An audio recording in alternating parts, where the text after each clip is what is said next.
మీ colleagues అంటే comedy ట్రాక్‌లో ఉండేవాళ్ళు. ఎవరు మీకు బాగా దగ్గర? అప్పుడు మీరు తొందరగా పైకొచ్చేసారు కదా! అందరూ బాగానే ఉన్నారండి. అందరితో బాగున్నాను. 'కొటగారి' తోనే కదా స్టార్ట్ అయింది హ్మ్. కాంబినేషను ఇది. తమిళ్‌లో 'సెంథిల్ గౌండమణి' అని ఉండేవాళ్ళు. హ్మ్. వాళ్ళ పెయిర్ అక్కడ బాగా ఫేమస్. హ్మ్. తర్వాత పెయిర్ మాది తయారైంది 'కోట బాబుమోహన్.' హ్మ్. అన్నీ ఆ సినిమాలు 'మామగారు' అవును. అవును. అవన్నీ. అవును. అవును. అవన్నీ తమిళ్‌లో హిట్లయిన సినిమాలే. వాళ్ళని మేము డామినేట్ చేసి ఎక్కడికెళ్ళిపోయాం మా జంట. వాళ్ళయే జేసేది. వాళ్ళకే డబ్బింగ్ జెప్పేది మళ్ళా ఆడ మేము. హ్మ్. అట్లా వాళ్ళకంటే బాగా చెప్తుండ్రనేది వచ్చింది మాకు. రైట్. అట్లా 'కోట నేను' కాంబినేషన్ బాగా సక్సెస్ అయినాయి చాలా. 'కోట నేను' 'బ్రహ్మానందం' మా ముగ్గురం ఉంటే కూడా సక్సెస్ అయినాయి. హ్మ్. మళ్ళా 'బ్రహ్మానందం' 'బాబుమోహన్' చాలా సక్సెస్ అయినాయి. ఇప్పుడు 'పెదరాయుడు' ఉంది. హ్మ్. సినిమా అంతా ఒక ఎత్తు, మా కామెడీ ఒక ఎత్తు. నా కొడుకు అవును. 'బ్రహ్మానందం' మై సన్ అదిగో మీ పిన్ని అయన్నీ అంటాను. హ్మ్. ఓకే. అట్లా ఆ ట్రాక్ 'పెదరాయుడులో' గూడా బాగా సూపర్ హిట్. అవును. పవడ 'బ్రహ్మానందం బాబు.' అట్లా ఇంకా చాలా ఉన్నాయి. 'వంశానికొక్కడు', నా కొడుకుగా, మేమిద్దరం ఫ్రెండ్స్‌గా, 'మావి చిగురులేమో' ఫ్రెండ్సు, ఆ భార్యని నేను లవ్ లవ్ చేయటం. ఈ ట్రాకులన్నీ కూడా బాగా పేలిన ట్రాకులు. అవును. అంటే ఈ జంట సక్సెస్ అయింది. ఆ జంట సక్సెస్ అయింది. మళ్ళా ముగ్గురి జంట సక్సెస్ అయింది. అవును. కరెక్ట్.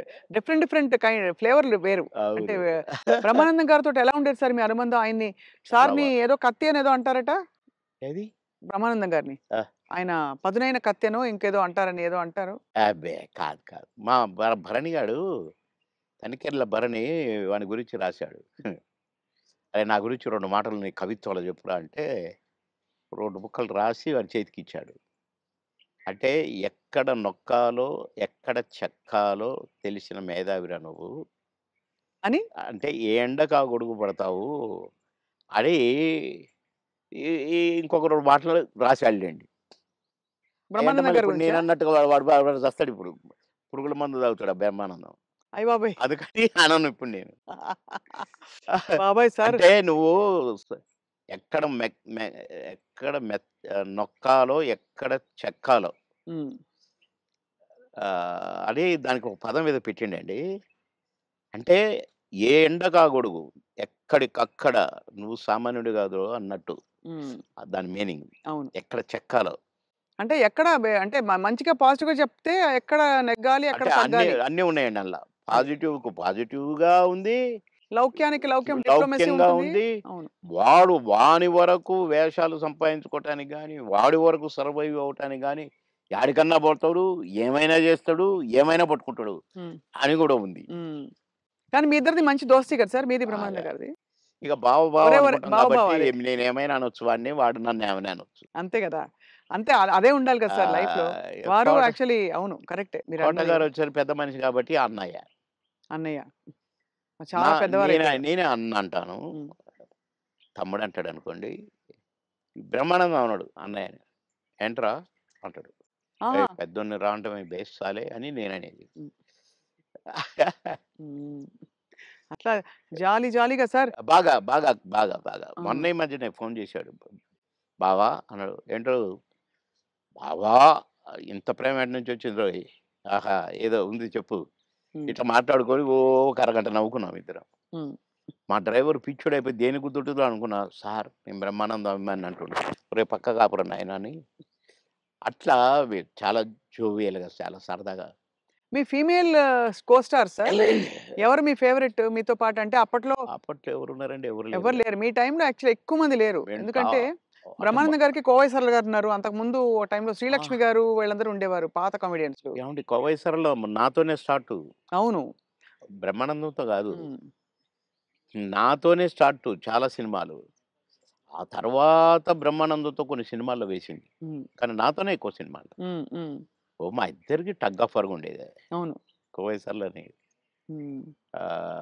చాలా ఉన్నాయి. చాలా సినిమాలు, చాలా క్యారెక్టర్‌లున్నాయి మా ఇద్దరియి. కానీ హైలైట్ ఏంటంటే మీది, సౌందర్య గారిది డ్యూయెట్. అది ఆకాశం అంత. 365వ రోజు సెకండ్ షో హౌస్‌ఫుల్ చూసా. అవును. 365 రోజులు. ఇంకా 100 రోజులు ఆడొద్దు సార్. మాకు కొన్ని కమిట్మెంట్ ఉండి రేపు తీసేస్తాను. హ్మ్. 365 రోజులు అయిపోయింది కదా అని అన్నారు. అలాంటిది.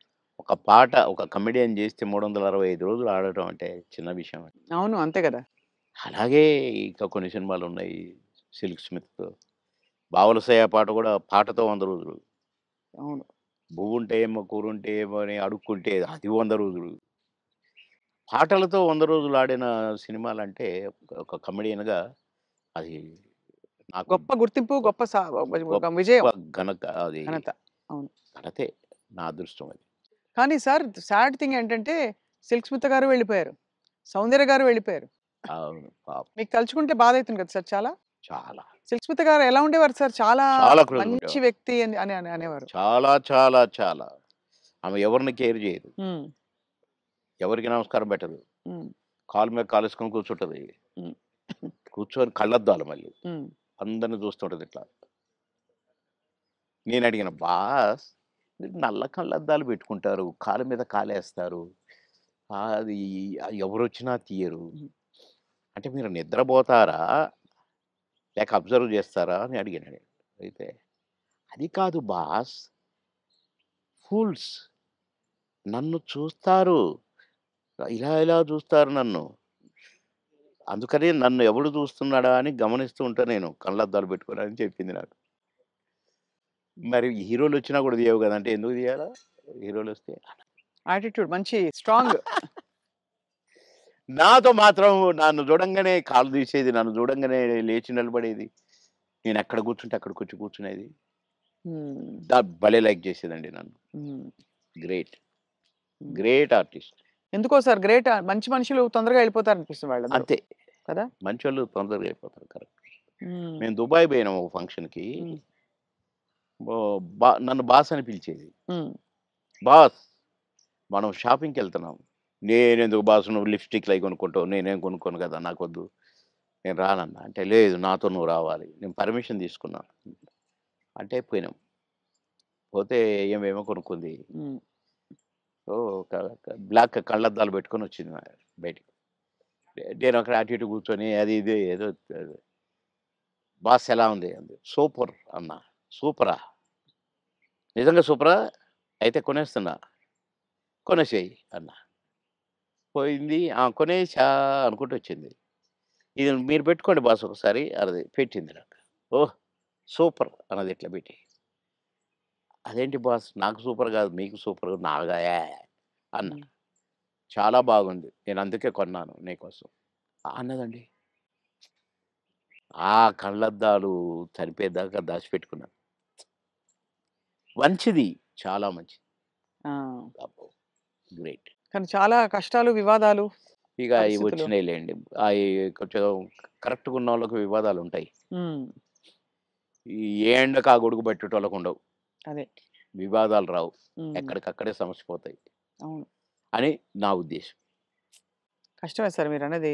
చాలా అది కానీ మొత్తానికే సార్ మీరు వచ్చి సక్సెస్ సాధించాక 10 సినిమాలు అనంగానే రెమ్యూనరేషన్ అమాంతం పెంచేసారా? లేదండి మా పీరియడ్‌లో పెంచుడు గించుడు లేదండి అసలు. మా సినిమాకినిచ్చేవారా? కాల్ షీట్లు ఇచ్చేవారా సార్? ఆ రోజుల్లో సినిమాకే గదా! లేదండి. కాల్ షీట్సే హ్మ్. 5 రోజులు, 10 రోజులు, 15 రోజులు, 12 రోజులు అట్లా ఉండేది. ఇక కొన్ని మధ్యలో చిలక్కొట్టుడు క్యారెక్టర్‌లు కొన్నుండేది. 1 డే, 2 డేసు అయ్యి డే పర్ డే ఇంతని మొదలైనయి. హ్మ్. మేము ఏనాడు నేను గాని, నా తోటి వాళ్ళు గాని ఇంత తీసుకుంటా, ఇంతిస్తేనే వస్తా అని మేమెప్పుడు అనలేదండి. హ్మ్. నా రేట్ ఇంత అని నేనెప్పుడు అనలేదండి. ఇప్పుడు హుహు. 'మాయలోడు' అంత పెద్ద హిట్ అయిన సాంగ్ అవును. ఆ మరుసటి సినిమాలోనే వితిన్ ఓ బో 'చిరంజీవి' గారు గూడా నన్ను పిలిచి "సినిమా సూపర్ హిట్ అట. నీ పాటతో హిట్ అట బాబు" అని తెలుసా అంటే, నాకు తెలీదన్నా" అన్నా. నేను ఆయన షూటింగ్‌లో ఉన్నారు హ్మ్. రిలీజ్ అయ్యి. నేనసలు పెద్దగా నేనేదో అయిపోయానని నాకు ఫీలింగే లేదు. సత్యనారాయణ గారి పక్కన ఏదో పాట కామెడీ హ్మ్. అప్పటికప్పుడే సాంగ్ క్రియేట్ అయిపోయింది నాకు. హ్మ్.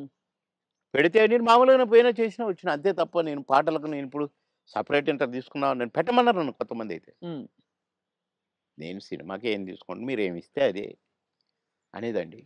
ఆ రోజుల్లో ఆ వాల్యూస్ ఉండేవి గదా! వాల్యూస్ మన ఉండేవి. ప్రొడ్యూసర్స్‌గా గూడా ఆ గౌరవం ఇచ్చేవాళ్ళు. అక్కడ గౌరవమే ముఖ్యం తప్ప, డైరెక్టర్ల ముందు గాని, ప్రొడ్యూసర్ల ముందు గాని, మాకిచ్చే గౌరవమే మా పారితోషికం అనుకునేది. అంతే తప్ప ఏసేద్దాము, పెంచుదాము, లక్షలకు పెంచు అని మేమెప్పుడూ ఊహించలేదండి. అవును. ఏమిస్తే తీసుకునేది. కొందరు డబ్బింగ్ జెప్పి బయటకొచ్చినాక, "క్షమించాలి సార్ మీకు బ్యాలెన్స్ ఇవ్వలేకపోతున్నా" అంటే, ఓకే. ఓకే. తర్వాత చూద్దాం అనుకుంటూ ఎళ్ళిపోయేది. అంటే అడిగేది గాదు. ఆ! మాకిచ్చిన చెక్కులు బౌన్స్ అయినయి ఎన్ని, నుంచి విజయవాడ, గుంటూరు దాకా కట్టొచ్చు తోరణాలు. ఆహా! అన్ని చెక్కులు బౌన్స్ అయినాయి మాయి. మేమెప్పుడు మీ చెక్ బౌన్స్ అయిందనలే. ఒకతనైతే నిన్ననే డబ్బింగ్ జెప్పించాడు. డబ్బులడిగితే సార్ నేను మా భార్య పుస్తకం ఆడబెట్టి, నేను డబ్బులు తెచ్చి సినిమా కంప్లీట్ చేస్తున్నా సార్, రిలీజ్ చేస్తున్నా సార్. ఏం జేయాలి సార్? బిజినెస్ కాలేదు సార్ అంటే, "ఏయ్! వద్దొద్దు. మీరేం ఫీల్ గాకండి" అని ఎళ్ళిపోయాను నేను. హ్మ్. పొద్దున్నే వచ్చి ఇంట్లో ఉన్నాడట. "మీకోసం ఎవరో వచ్చిండ్రు ఆ రోజు." ఎవరంటే ఎవరో ప్రొడ్యూసర్ అట. "ఏంటండి" అనంటే, "సార్ క్షమించాలి. మీరు నాకు డేట్స్ ఇయ్యాలి సార్." "అదేంటి నిన్ననేగా డబ్బింగ్ అయిపోయింది" అంటే, "ఒక ఆఫర్ వచ్చింది సార్ నాకు. అందుకే మీ డేట్లు కావాలి నాకు. ఆ రోజులు ఇయ్యండి సార్ చాలు. ఇగో అడ్వాన్స్ కవరు." నిన్నటి నిన్నటి డబ్బులు అనొచ్చుగా? హ్మ్. అనలే. "ఇగోండి సార్ ఈ సినిమా అడ్వాన్స్" అన్నాడు. "ఓకే. థాంక్ యూ" అన్నా. డోర్ దాకా పోయిండు బయటికొచ్చి. అక్కడ వెనక్కి తిరిగి, "మీరు మహానుభావులు సార్. చల్లగా ఉండాలి. మీరు నిన్నటి డబ్బులు అడుగుతారేమోననే భయంతో వచ్చాను సార్ నేను. అడిగితే ఏదో ఒకటి చెప్పుదాం అనుకున్నా సార్. కానీ అసలు మీరు ఆ టాపికే ఎత్తలేదు. మీరు మహానుభావులు సార్" అన్నాడు. ఈ ముక్క చాలయ్య నాకు. డబ్బులు గాదు. నువ్వు మళ్ళా సినిమా తీస్తానని వచ్చావు చూసావు. హ్మ్. నువ్వు ఒక మనిషి ఒక సినిమా తీస్తే రోజుకు 200, 300 మంది బతుకుతారండి. అవును. అంతే గదా! ఇప్పుడు ఒక 100, 200 మంది జూనియర్ ఆర్టిస్టులు బతుకుతారు. ఇక్కడ ఈ సినిమాకు సంబంధించిన నటులు, వాళ్ళ అసిస్టెంట్లు, వాళ్ళ మేకప్ మ్యాన్‌లు బతుకుతారు. హ్మ్. డాన్సర్లు, డాన్స్ మాస్టర్‌లు బతుకుతారు. ఫైటర్లు, ఫైట్ మాస్టర్‌లు బతుకుతారు. ఇప్పుడు ప్రొడక్షన్ డిపార్ట్‌మెంటు, అటు డైరెక్షన్ డిపార్ట్‌మెంటు ఇంతమంది 24 క్రాఫ్ట్స్ మీరు అన్నం పెడతారండి నెల, 2 నెలలు. మీలాంటి వాళ్ళు ప్రొడ్యూసర్‌లు అవుతూ ఉండాలి. సినిమాలు తీస్తూనే ఉండాలి. అందుకనే నేను మీరు అడ్వాన్స్ అనంగానే తీసుకున్నాను అన్నా. అట్లా ఇండస్ట్రీ బతకాలని ఆలోచించాలండి.